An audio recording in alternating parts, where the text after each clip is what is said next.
What's up, guys? Jay, MorninAfterKill, and guess what? I have a secret for you. Machinima's the devil! Ah, man.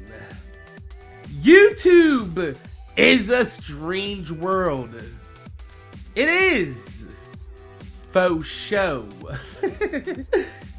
Every so often on YouTube, and it hasn't happened in a long ass time, but every so often there will be a YouTuber or two with fairly significant sized fan bases who are no longer happy with their current contract offered by their network, and they want to be released so they could sign a more lucrative percentage split with another company.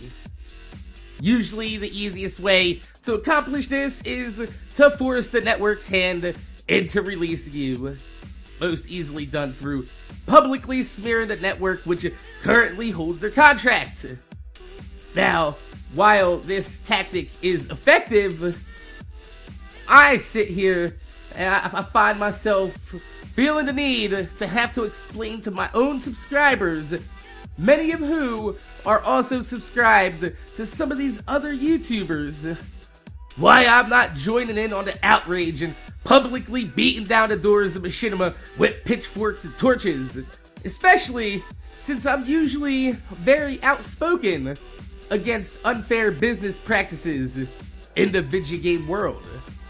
Why am I not angry and asking for Machinima to publicly release me from my contract? It's quite simple, actually. Because I'm fairly content with Machinima as my network. So, for those of you guys that don't know, I've been partnered with Machinima since March of 2012. Coming up on, 4 years. Time flies, Jesus Christ. But prior to being signed to Machinima, not a lot of people know this, I spent almost a year as a partner of a company called TGN. 6 months of that time was spent as a channel manager for TGN Sports Hub channel, and at the end there, 3 months or so, I was running general management duties for most of the Hub channels, along with like 4 other dudes and dudettes inside the company. And during my time with TGN, I learned a lot, including how YouTube networks make money from monetizing other channels. And I also learned quite a bit about what makes a network good and what makes a network bad. So I wanted to give you guys an unabashed look, like a peek behind the curtain at the truth of what goes on behind, a YouTube network. So how these networks are structured is that they will cover your channel and a variety of others underneath the blanket of their own Google AdSense.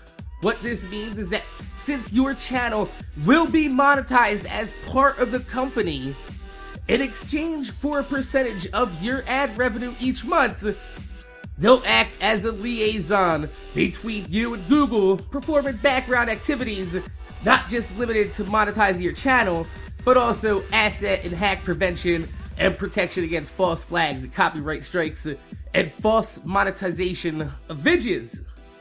Now, originally, you couldn't make money on YouTube without a network.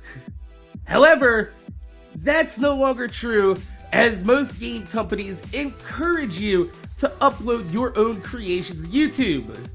The problem is, if you don't have a network, you are very susceptible to monetization bots, which are basically companies that monetize videos on the internet in bulk. Videos they have zero rights or claims to, in hopes that when you see that claim, you'll get scared, won't fight it to risk a copyright strike, and you'll allow them to receive the money for the video that you made without them doing any work. It's basically them casting a huge net on the internet and seeing how many pennies they can add up each month from scared YouTubers. It's a wrong concept, but it happens. Internet is like the wild, wild west right now. It's still very early in this whole digital media age. They don't have safeguards against that outside of networks. But you also won't have an ad team behind you like a network can offer you, matching up the best ads to your videos to make you the most money per click.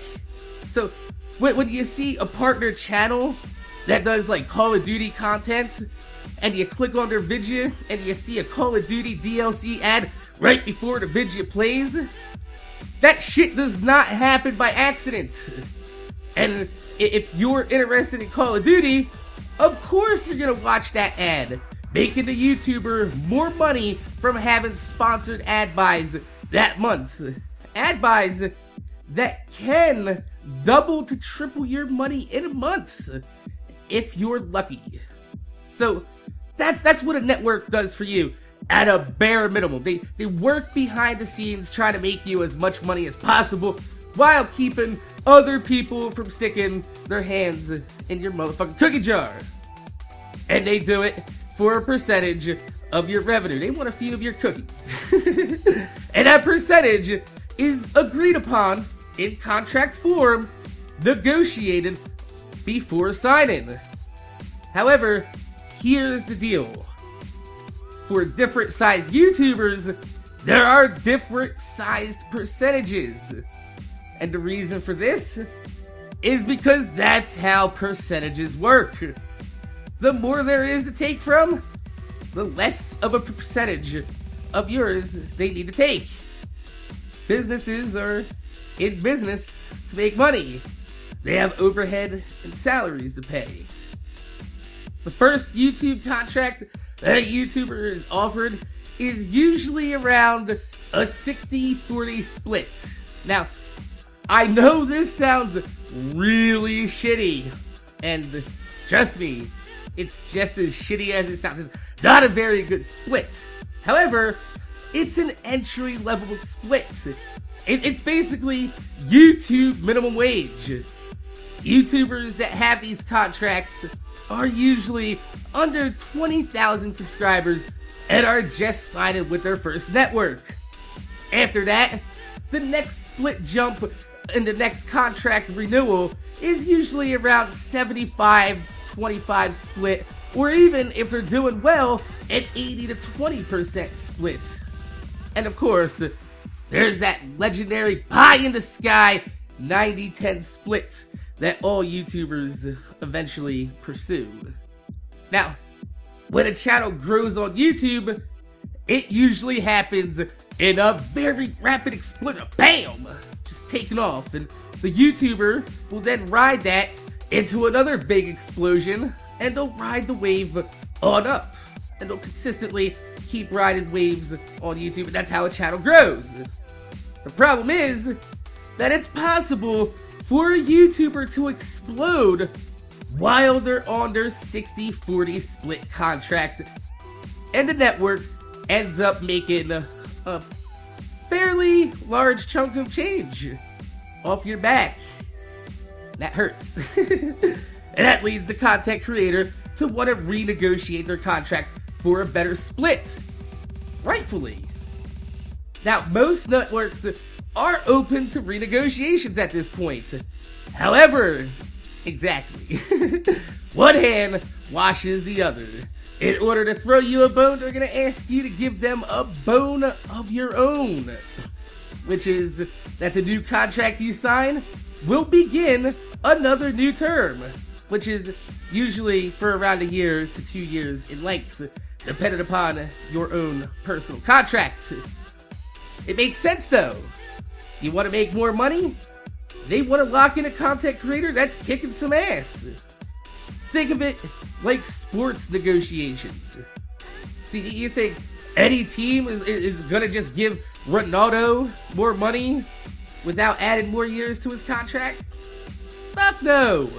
Of course they want to lock down the star player on their team. Now, it's unfortunate that some people do have bad experiences with their networks.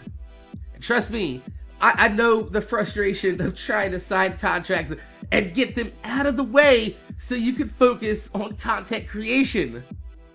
Nothing is more annoying as a content creator than to have an open, negotiated contract agreed upon, unsigned, hanging over their head, when all you want to do is just get on with making your videos and have some fun. That doesn't make a network bad. A network agreeing to lock in a content creator to a new contract at an extended length doesn't make a network bad. However, what makes a network bad is when they double dip into your revenue and they take money out of your pocket a month twice. And these networks are called sub-networks. What I like to call them scrub networks. These are networks that offer partnership seemingly to pretty much anyone with a YouTube channel. However, instead of just taking a percentage each month, they're actually a network within a larger network that takes money out of your network's ad revenue before your network even takes a percentage of yours. And that's why I left TGN. When I found out that TGN at that time wasn't an actual network, but it was a cluster of channels partnered by VSO Games and Broadband TV, which means that all channels partnered underneath TGN's banner at that time were getting a percentage of money taken by TGN. But since a percentage of TGN money was also going to a higher up network, that's also money out of every partner channel's pockets overall. It was a combination of this and the fact that they promised me a monthly salary for managing and growing their hub channels that was never honored and never paid. That's what makes a bad network. So, while not everyone has a favorable experience with their networks, think of it like this. With the sheer massive amounts of channels that these networks partnered, there's bound to be a few unhappy people in the bunch. But that doesn't mean that everyone who's not had the same experience is a pile of shit for staying with a company that they've had no problems with. But that also doesn't mean that these people don't have legitimate beefs with networks that I don't. But if I can give you any advice at all with YouTube networks, stick with first-party networks. And if you don't understand anything on your contract, feel free to take it to a lawyer or have somebody that knows what they're talking about look it over with you. Usually, there are people that'll go through documents for you pretty cheap, especially ones as standard as YouTube contract language. So, my name is Jay. MorninAfterKill. Today, you guys are watching. Make sure you guys rate, comment, subscribe. If you could leave a thumbs up on the video, I'd highly appreciate it because it gives me motivation to make more videos for you motherfuckers to watch my motherfucking videos. Like I said, this doesn't mean that other people don't have legitimate beefs with their networks. That's very possible. That doesn't mean I'm a pile of shit staying with a company that I also have no problem with at the same time. So I hope this cleared some of this up for you guys that were wondering, asking questions, and coming in the comments like, Machinima's the devil, how can you stand being with that man? I've personally had no problems myself with Machinima. However, if you do have any questions or comments or anything that I mentioned here, feel free in the comments. As always, they're down below. Ooh, you're damn right they are. My name's Jay, MorninAfterKill. Thanks for watching, and I'm gonna see you guys later.